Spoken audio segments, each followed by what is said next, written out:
Hello, folks. Welcome to Holding On with Holder, where I talk to interesting people about interesting topics. My name is Steve Holder, and I am your host. My guest this evening is Jimmy Clare, author and motivational speaker. Jimmy, I'm glad to have you with me. Thanks for being Thank, here. thanks for having me. So, for those that don't know who you are, tell us a little bit about who you are. I'm a motivational speaker, autism advocate, and founder of crazyfitnessguy.com. Okay. And I'm still in college, but I'm very passionate of what I do. This is my 66th podcast guest appearance tonight. So, Wow. You've been a guest on more shows than I've done. This is my 52nd interview. geez. Well, you have more interviews than I do at the moment. I'm in my second season at the moment. Just started on Thursday. Yeah. Uh, I think you do what, one a month? Is that correct? yeah. Uh, that's because I'm doing so many other things. And like I said, school, uh, uh, being guests on other people's shows. I run my own website. I don't have a person who runs it for me. So Yeah. uh, if I didn't have all of that, I would love to be able to do more podcasting weekly, Yeah. but not in the cards. Yeah, well, that's kind of my hobby. I don't have a lot else to do, so I generally do an interview every day, and it's gives me something to do.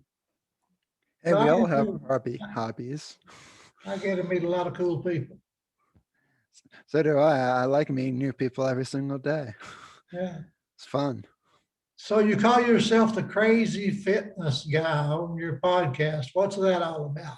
So my podcast, it covers similar topics on my website, but nothing is ever repeated from it because I believe, in my opinion, that was kind of cheating. You can't just redo your own work. And I always, so it's basically it's an unscripted show. There's no scripture. I've uh, had hour-long interviews. I had 30-minute interviews. I think one of them was like 20 minutes, maybe once. I forget. Uh, I speak about fitness, nutrition, autism, lifestyle, business, etc. I had motivational speakers, authors, um, personal trainers, doctors. I'm actually having another doctor on Tuesday. Uh, yeah, I get to meet a lot of cool people, and I was like, wow, I never thought I'd be interviewing a doctor before. I mean, when I talk to my own doctors, it's like, geez, and it's like boom, boom, boom, right out. uh, don't even get time to ask him a question. Yeah, well, that's me. I interview all kinds of people. I've interviewed authors and porn stars and mediums and ghost hunters and tornado chasers and you name it. I've interviewed them. So Jeez. it's it's fun. Uh, so you have a podcast about healthy living, then correct? Yep. I've heard of that healthy living concept, but I still eat pizza. Uh, like they say, it's like you can have a cheap meal here and there. I haven't had a slice of pizza in probably 10 years. Is that right? And the only reason why it's not just because it's not because it was unhealthy. It's just because there's a lot of oil on the pizza, and I still break out in with pimples and everything. Mhm. And so, like years ago, when I had a really bad case of pimples, my brother he told me, "It's like, Jimmy, you look like you have a rash on the side of your face." And it's like, well, thank you. And I was like, thanks for noticing. And so once I started figuring out that, okay, these foods are causing me this, I mean, I still get them periodically, but I'm not eating the way I used to. So they come and go. really quick, not like what I used to where it stays on for weeks. It's like gone in maybe a few days. Yeah. And so I made that personal choice myself. It's not like I still occasionally like, oh man, it'd be nice to have a piece of pizza, but I don't really miss it because of all the acne on my face. Uh, Well, if it makes you feel any better, I eat enough of it for me and you both. Sweet. It could be So, worse. so your show is about nutrition and fitness. Or have you had special training in nutrition and or fitness, or is this pretty much something you enjoy?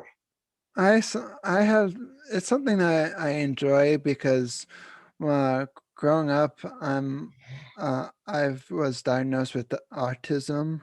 I used to have a lot of meltdowns when I was younger, and an autism meltdown is basically, think of it as like a bomb going off, and you have all these emotions pouring through your body, and sometimes there could be collateral damage, like not like to others, but just a big mess around you. Like I could literally empty all my desk drawers and just start throwing out pens and pencils on the floor. Uh, and not I now when I have a meltdown once in a blue moon, it just uh it might last like 10 minutes, might last 30 minutes, might last an hour. But when I used to have them, it poured over from, like, if it happened on a Monday, I'm not calmed down until Sunday. And I believe, in my opinion, and I feel like fitness has helped me control that because, like, fitness, it just helps you drain all the energy, and it's like, oh man, I'm more mellow. uh, so it has helped me. Uh, I admit that I don't know much at all about autism, so, and I'm thinking there's probably plenty of other people in the same boat. So can you just give me a little bit of an education of what do I need to know about autism? well, I think basically the short version of autism would be uh, everyone. I would say it's a it's a different way of learning. Uh, what you uh, since I'm just trying to look for words into my brain at the moment. It takes us longer to process things uh, than the average person. Like you might have a clear sentence that is formed in your mind right off the bat, where I might have to think, uh, I'm looking for a word, and then uh, and you, and it might take me a few more seconds than others, and and so my version of autism is uh, we just have a unique way of learning. We I tend to learn by visually learning. Like I learn better if somebody showed me a screenshot on the computer, or a picture in person. Um, some people I know do better just following different step-by-step guides. I'm good at doing both, but it depends if those guides are actually helpful, because sometimes if uh, my mom always told me writing instructions is a gift because there's a few people who are good at doing it, but if you miss that one spot or like one step, you're like, um I had to do one extra step. He didn't say you need to do this one step, and then it's like, huh? And we kind of get like really people on the spectrum. From I know for myself, we're very punctual, and if we say 9:30 or 9:45 or 9 o'clock, we mean 9:30, 9 o'clock. And if somebody's running late, it's like, Did they ditch me or? Yeah. Gee, I seem to have that also. Uh, Now, what do people generally assume about autism that isn't true? People assume that because we're autistic is that we can't do anything. We don't, uh, that we're not smart to have full-time jobs. I've seen, um, I talked to this, I, I feel like I've known some people says like, oh, because I'm autistic, I'm gonna have to go work in my grocery store. And I was like, it's more to life than working in a grocery store. And I'm not saying that's anything wrong with working in a grocery store. I mean, it's good for a part-time job, or if somebody's retired and they just want to go work to do something to keep themselves busy and not just be bored or whatever. It's but it's like all they can think of for us on the spectrum is stocking shelves. Uh, yeah, I'm one of the lucky ones on this spectrum where I'm more high functioning, meaning I can be more independent than others. But I always try to, I always have a message in all my speeches and talks that I give is that autism is not the end of the world.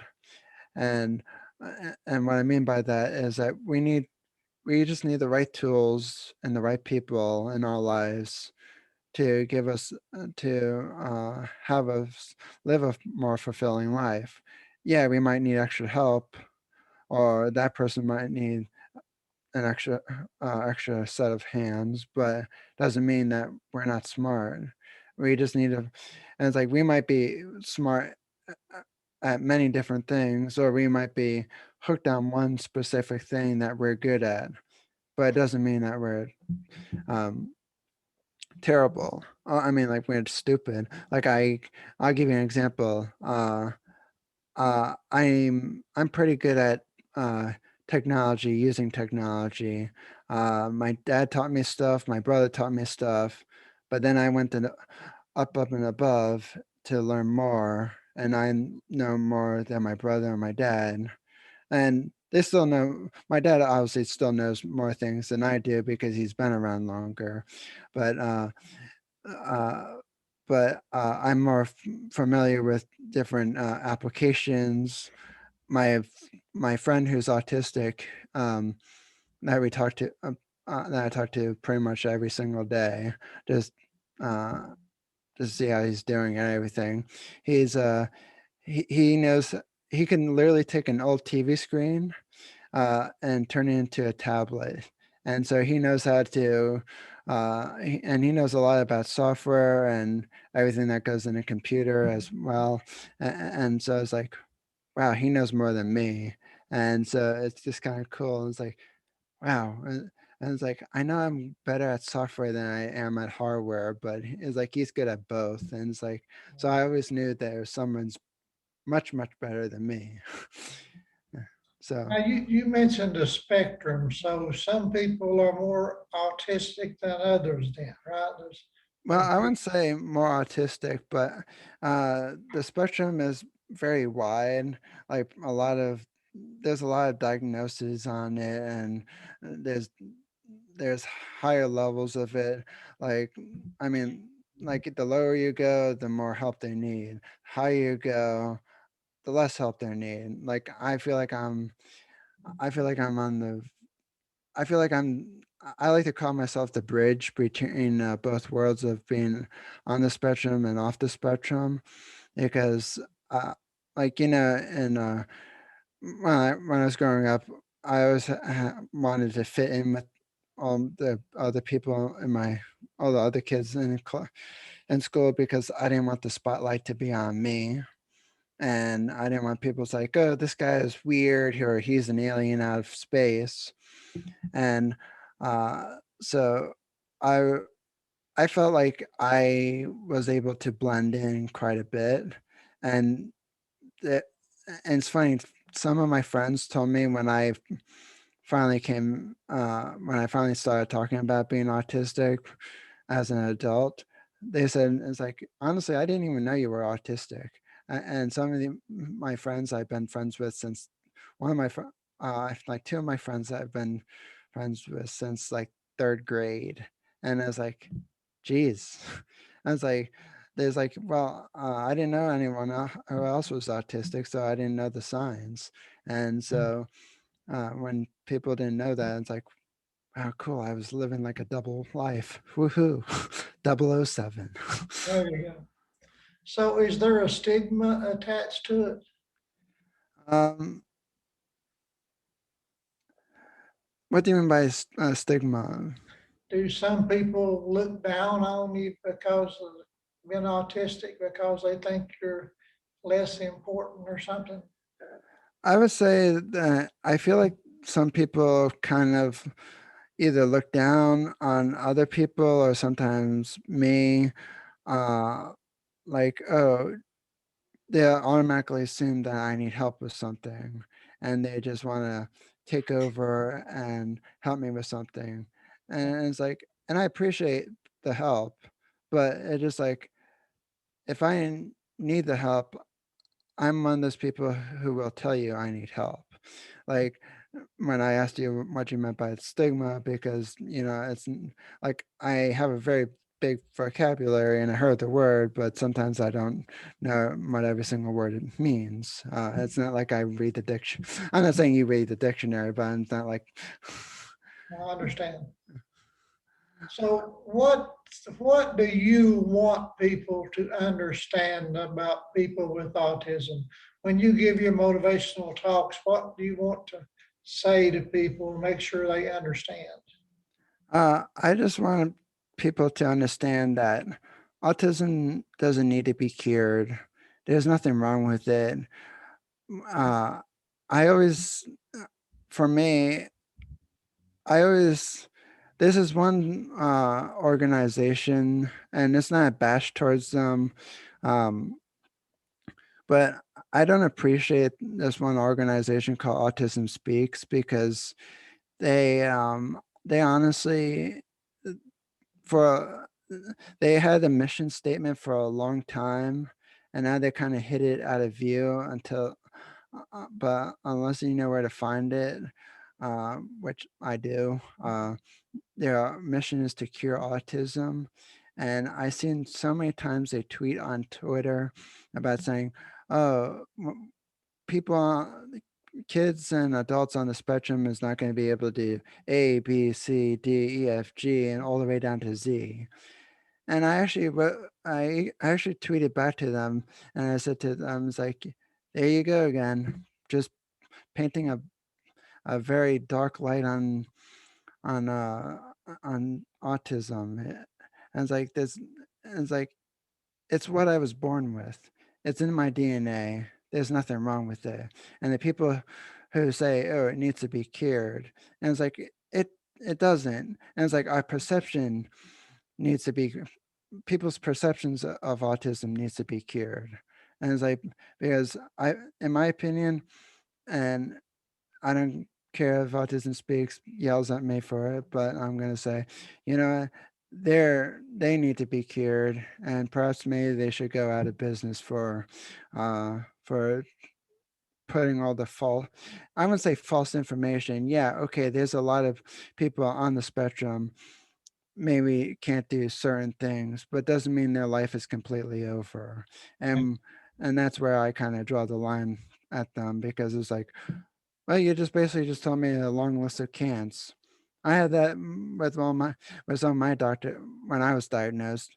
They gave me a long list of can'ts of, you won't be able to do this. You won't be able to read at a at more than at a higher reading level.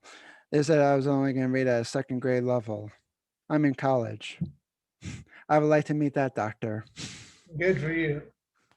They probably was like, hey, I remember this person. And it's like, it might bite me in the butt later on. Yeah. So in what way is life more complicated for people with autism, you think? I mean, does it cause you to have to try harder than other people, you think?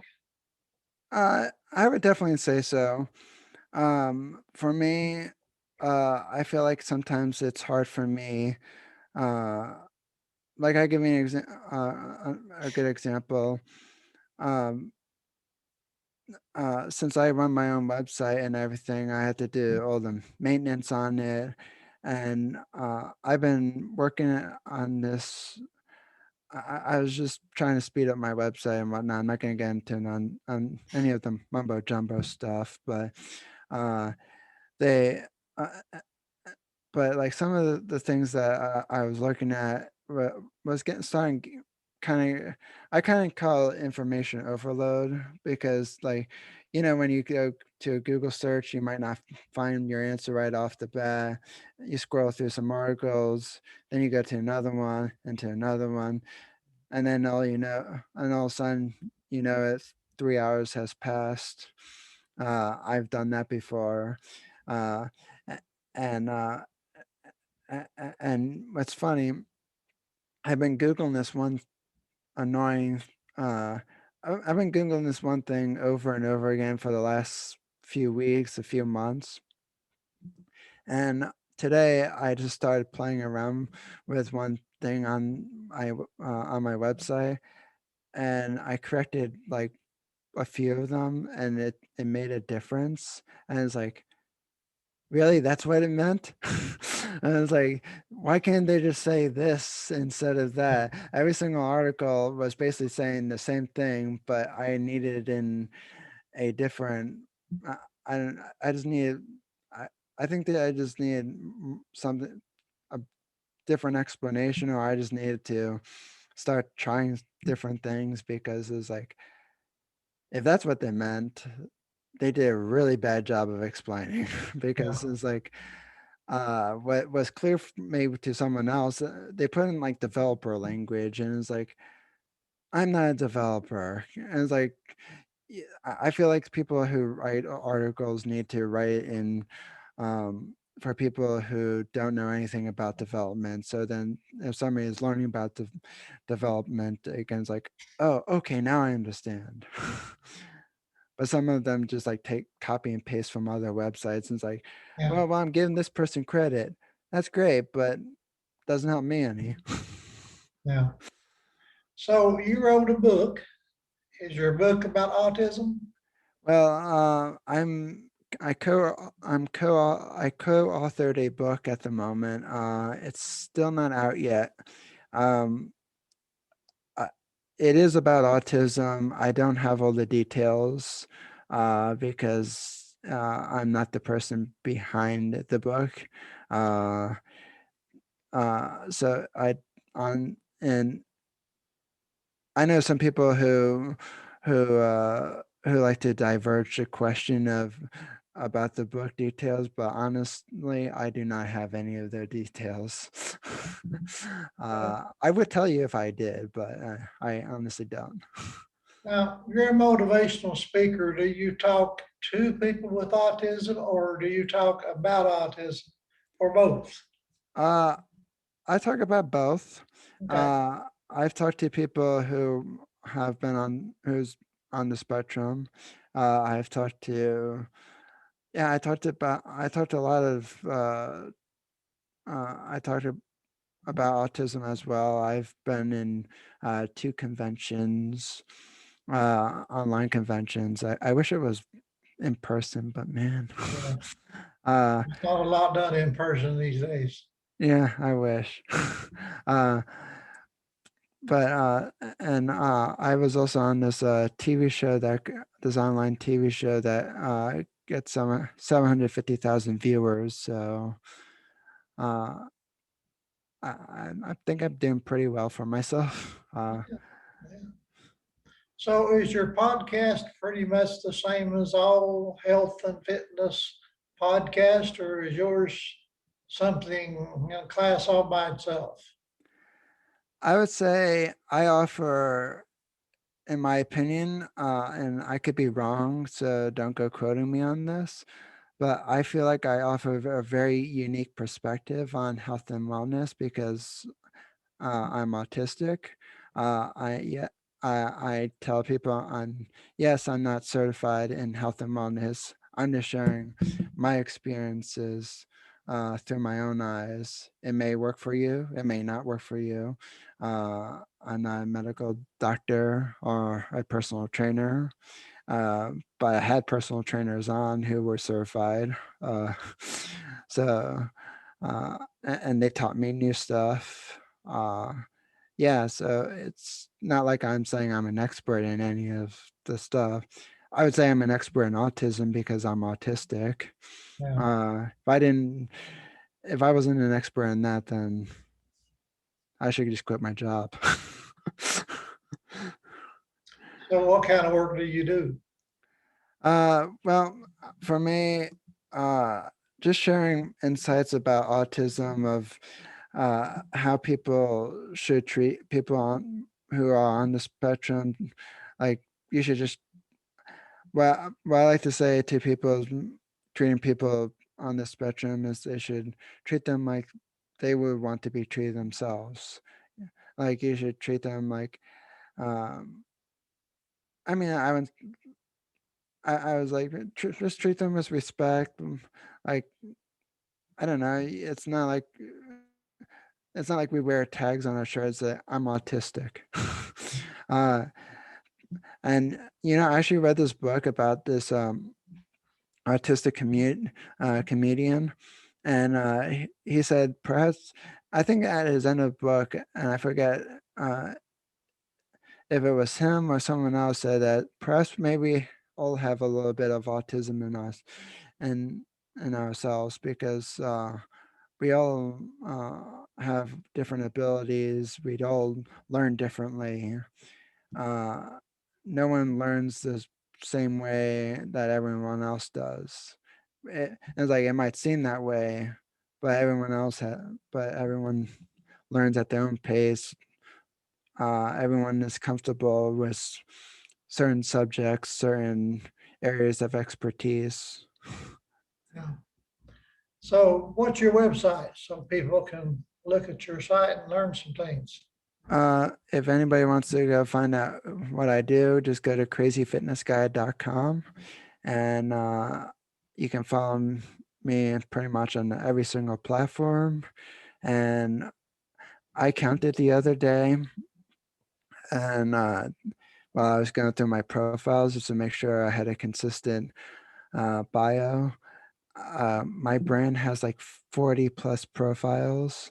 I'm like, when you have one too many profiles, when you start losing count of which platform you're on and which one you have been updated. Yeah. Well, Jimmy, I've enjoyed talking to you, but is there anything else you want to say that I haven't given you an opportunity to say? I don't think so. No. Okay. Well, you've certainly given me an education and I appreciate it. And I'm very, very proud to know you. Glad that I met you and I thank you for being on my show. Thanks for having me. Well, you're quite welcome. Folks, thanks for tuning in to Holding On with Holder. Please subscribe to my channel and feel free to share this video all over social media, and be sure to check out that crazyfitnessguy.com. And Jimmy, thank you very much. And I will let you go, and you have a wonderful evening. Thank you. You too. All right. Bye. Bye.